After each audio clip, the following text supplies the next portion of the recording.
Halo guys, Assalamualaikum warahmatullahi wabarakatuh. Kembali lagi di channel saya Diari BKH. Sahabat YouTube, bagaimana kabarnya hari ini? Semoga sahabat YouTube semua dalam keadaan sehat, tambah rizkinya, dan tentunya semakin sukses. Pada kesempatan kali ini saya akan menginformasikan kepada sahabat YouTube semua tentang uang bantuan PKH tahap ketiga akan segera cair, sahabat YouTube. Nah, cek 4 hal ini penerima PKH wajib tahu ya, sahabat YouTube. Kira-kira 4 hal yang perlu dicek oleh para keluarga penerima manfaat PKH menyambut proses penyaluran bantuan PKH tahap ketiga tahun 2021 ini apa saja. Oleh sebab itu simak terus videonya, jangan di skip supaya tidak menimbulkan gagal paham. Bagi yang baru gabung dan baru kenal dengan channel Diari PKH, saya ucapkan selamat datang dan terima kasih banyak. Saya mohon bantuannya kepada sahabat YouTube semua untuk terus mendukung channel Diari PKH dengan cara like, share, komen, dan tentunya silakan di subscribe channelnya, aktifkan notifikasi loncengnya supaya sahabat YouTube semua tidak ketinggalan di video-video terbaru dari channel Diari PKH. Dan silakan di share ke grup-grup media sosial sahabat YouTube semua apabila video kali ini bermanfaat. Oke sahabat YouTube, langsung saja saya akan melanjutkan informasinya tentang bantuan PKH tahap ketiga tahun 2021 segera cair, sahabat YouTube. Nah, ada 4 hal yang perlu dicek oleh para keluarga penerima manfaat PKH. Nah, 4 hal tersebut apa saja? Yang pertama adalah pastikan kartu keluarga sejahtera atau kartu KKS, kartu ATM merah putih, tidak disalahgunakan oleh non pemiliknya, sahabat YouTube. Oleh sebab itu ada gerakan pegang kartu KKS sendiri. Nah, sahabat YouTube, yang sampai dengan saat ini kartu KKS-nya masih dipegang oleh orang lain, entah itu oleh pendamping PKH-nya atau oleh ketua kelompoknya atau oleh perangkat desa, RT RW ataupun kepala dusun dan atau orang lain, sahabat YouTube ya, ini harus segera diminta, sahabat YouTube ya, harus segera diminta, karena kalau tidak diminta tentu ini akan berpotensi adanya penyalahgunaan bantuan sosial.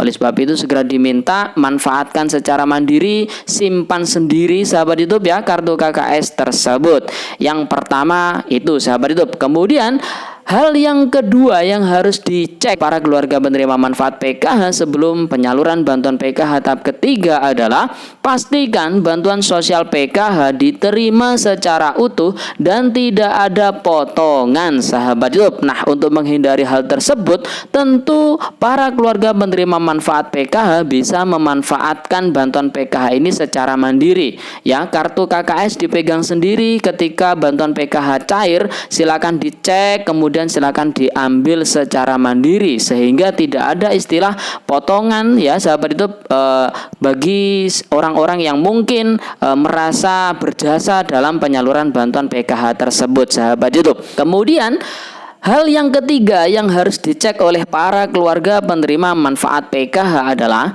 pastikan bantuan sosial PKH tidak dipergunakan untuk membeli rokok, sahabat itu. Kemudian membeli minuman keras ataupun membeli obat-obatan terlarang atau narkoba. Nah, ini tidak boleh, sahabat itu. Kemudian bantuan PKH pun juga tidak diperbolehkan untuk membeli ya, sahabat itu, bahan-bahan ataupun barang-barang yang bukan kebutuhan pokok. Contohnya kosmetik, pulsa dan lain-lain, sahabat itu. Jadi bantuan PKH ini tidak boleh dipergunakan untuk membeli barang-barang seperti itu ya, sahabat itu, harus diingat-ingat betul. Kemudian hal yang terakhir, yang keempat yang harus dicek oleh para keluarga penerima manfaat bantuan PKH sebelum proses penyaluran bantuan PKH tahap ketiga ini dicairkan ya, sahabat itu, yaitu pastikan bantuan sosial program keluarga harapan atau PKH digunakan untuk membeli keperluan sekolah, sahabat itu, misalnya buku, seragam, alat tulis dan lain-lain, mungkin membayar SPP, sahabat itu. Nah, ini bagi yang memiliki komponen anak sekolah tentunya, sahabat itu. Kemudian bantuan PKH pastikan juga digunakan untuk membeli bahan pokok ya, misal lauk pauk, kemudian buah-buahan ataupun sayur-sayuran, tentunya untuk memenuhi kebutuhan gizi. Nah, ini biasanya digunakan oleh para keluarga penerima manfaat PKH yang memiliki komponen kesehatan ya, sahabat itu, dan juga bisa komponen-komponen yang lainnya.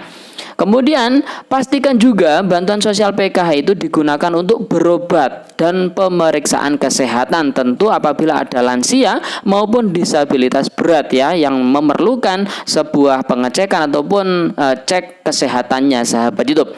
Kemudian pastikan juga bantuan sosial PKH ini digunakan untuk berbelanja kebutuhan kesehatan sahabat YouTube. Contohnya susu ya, kemudian membeli vitamin ataupun membeli masker baru sahabat YouTube dan lain-lain ya. Intinya untuk berbelanja kebutuhan kesehatan. Kemudian pastikan juga bantuan PKH ini bisa digunakan untuk tambahan modal usaha. Nah, ini yang memiliki usaha kecil-kecilan. Nah, ini setelah digunakan untuk alokasi memenuhi kebutuhan komponen yang pokok ya seperti kesehatan, pendidikan maupun kesejahteraan sosial. Tentu kalau ada sisa bantuan PKH ini bisa digunakan untuk tambahan modal usaha.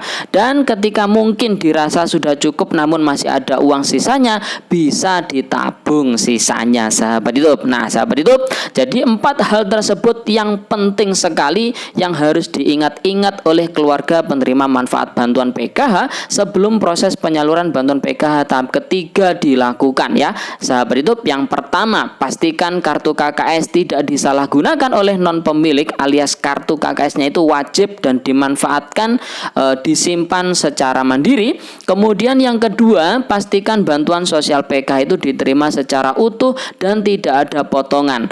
Di sini para keluarga penerima manfaat PKH harus tahu nominal bantuan PKH yang dia dapatkan itu berapa. Oleh sebab itu sahabat YouTube bisa nih mengecek di video-video channel Diari PKH sebelumnya sudah diinformasikan terkait dengan nominal bantuan PKH seperti SD itu berapa bantuannya, kemudian lansia, anak usia dini, ibu hamil dan lain sebagainya. Kemudian hal yang ketiga yang perlu dicek ya sahabat YouTube oleh para keluarga penerima manfaat bantuan PKH ini, tentunya pastikan bantuan sosial PKH ini tidak digunakan untuk membeli barang-barang yang tidak diperlukan ya, dan justru dilarang seperti rokok, minuman keras, obat-obatan terlarang, dan juga membeli bahan-bahan ataupun barang-barang yang bukan kebutuhan pokok sahabat YouTube. Dan hal yang terakhir yang perlu dicek oleh keluarga penerima manfaat PKH adalah pastikan bantuan sosial PKH ini digunakan untuk keperluan yang semestinya, misalkan membeli peralatan sekolah, keperluan sekolah, membeli bahan pokok, berobat dan pemeriksaan kesehatan, berbelanja kebutuhan kesehatan. Bisa juga digunakan untuk tambahan modal usaha, dan yang terakhir ketika ada sisa bisa ditabung sahabat YouTube. Sahabat YouTube, itu informasi pada video kali ini. Semoga video ini bisa mengingatkan kepada sahabat YouTube semua, dan perlu diingat bantuan PKH itu bukanlah gaji sahabat YouTube yang memang harus diterima oleh para keluarga penerima manfaat PKH setiap proses penyalurannya. Tentu proses penyaluran bantuan PKH ini berdasarkan data yang sudah valid, kemudian proses verifikasi komitmen. Nah, ini data final closing ini sebuah rangkaian data yang dijadikan dasar untuk proses penyaluran bantuan PKH nantinya. Oleh sebab itu pastikan sahabat YouTube semua verifikasi komitmen ini sudah dilakukan, kemudian datanya juga sudah valid di DTKS dan Dukcapil sahabat YouTube. Oke sahabat YouTube, itu informasinya pada video kali ini. Jangan lupa sebelum meninggalkan video kali ini, tinggalkan jejak dengan cara like, share, komen, dan tentunya silahkan di subscribe channelnya, aktifkan notifikasi loncengnya supaya sahabat YouTube semua tidak ketinggalan di video-video terbaru dari channel Diari PKH ini. Dan silahkan di share ke grup-grup media sosial sahabat YouTube semua apabila video kali ini bermanfaat. Sekian, terima kasih. Salam PKH.